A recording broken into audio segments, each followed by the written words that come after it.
તાળાબંધી કરી અને વિરોધ જે છે તે દર્શાવ્યો હતો। આજ મુદ્દે વાત કરવા માટે એનએસયુઆઈથી નરેન્દ્ર સોલંકી મારી સાથે જોડાયા છે। કોઈ પણ પ્રકારના આવા કૃત્યો થાય તેનું સંપૂર્ણ જવાબદારી એ કેમ્પસના સ્ટાફની મેનેજમેન્ટને હોતી હોય છે।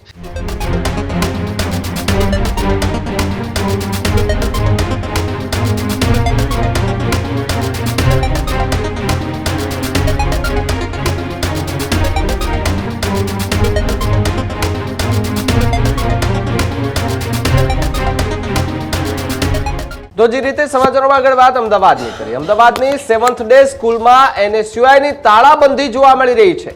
રાત્રે સ્કૂલ બંધ હતી તે દરમિયાન એનએસયુઆઈના જે કાર્યકર્તાઓ છે એ ત્યાં તાળું મારીને આવી ગયા હતા, કારણ કે સતત બીજી વખત જે 7th ડે સ્કૂલ છે તે વિવાદમાં આવી છે।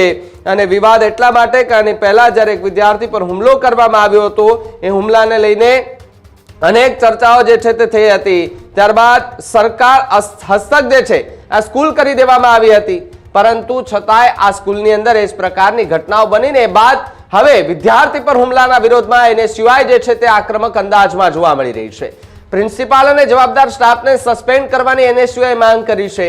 ધોરણ 7ના વિદ્યાર્થી પર બ્લેડથી હુમલો કરવામાં આવ્યો હતો, ત્યારે પોલીસ ફરિયાદ છતાં સ્કૂલ પ્રશાસનની ગંભીર બેદરકારી સામે સવાલો ઉભા થઈ રહ્યા છે।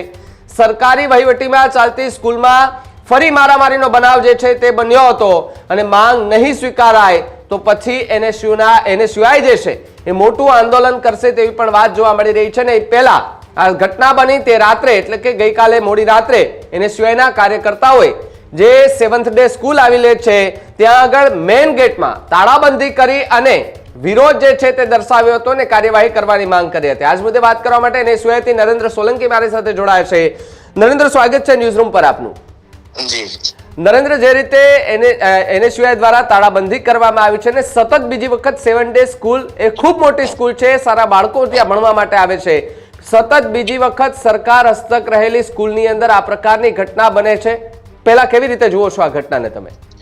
અમદાવાદમાં આવેલી 7th ડે સ્કૂલમાં આના પહેલા પણ એક બનાવ બન્યો હતો કે એક વિદ્યાર્થીઓની કરુણ હત્યા ત્યાં નિપજાવવામાં આવી હતી અને મેનેજમેન્ટની ઘોર બેદરકારીના કારણે આવા બનાવો વારંવાર તે સ્કૂલમાં બને છે। અને એ જ પ્રકારે 2 દિવસ પહેલા પણ એક મારામારીની ઘટના ત્યાં બની હતી અને વિદ્યાર્થીને મારવામાં આવ્યો હતો।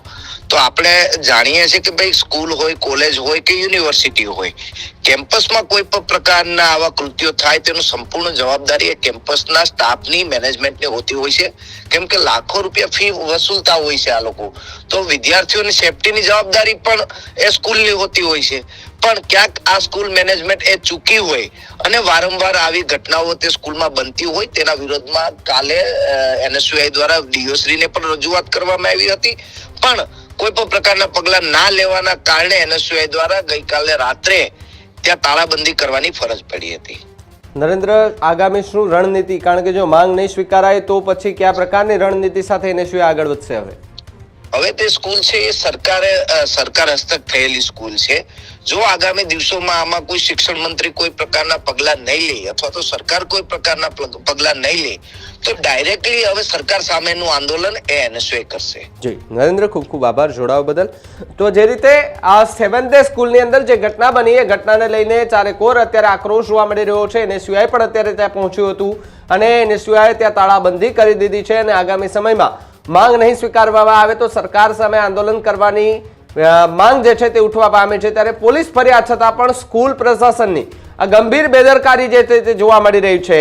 સરકારી વહીવટીમાં ચાલતી સ્કૂલમાં ફરી એકવાર મારામારીનો બનાવ જે છે તે બનાવ બન્યો હતો અને તાળાબંધીની જે છે તે પણ એ જરૂરિયાત જે છે તે એનએસયુઆઈ દ્વારા કરવામાં આવી હતી, જરૂરિયાત પડી હતી। ત્યારે ખોખરા પોલીસ સ્ટેશનમાં 3 વિદ્યાર્થીઓ સામે ફરિયાદો નોંધાય છે। ડીઓએ આચાર્યને કારણ દર્શક નોટિસ આપી તપાસના આદેશ કર્યા છે। ત્યારે સ્કૂલ સંચાલકો પર ઘટના છુપાવવાના ગંભીર આરોપો લાગતા હાલ તો ચર્ચાનો વિષય જે છે તે 7th ડે સ્કૂલ જેવી અન્ય સ્કૂલો જે છે તેમાં પણ આ પ્રકારની ઘટના ન બને તેની તકેદારીના ભાગરૂપે શિક્ષણ મંત્રી હવે મોટા પગલાં જે છે તે લેવા જોઈએ તે પ્રકારની માંગ એનએસયુઆઈ કરી રહ્યા છે। ત્યારે હવે જોવાનું રહ્યું કે આગામી સમયમાં જે એનએસયુઆઈ છે એમની માંગ છે, માંગ નહીં સ્વીકારાય તો એનએસયુઆઈ જે પોતાની રણનીતિ સાથે કયા પ્રકારનું આંદોલન કરે છે।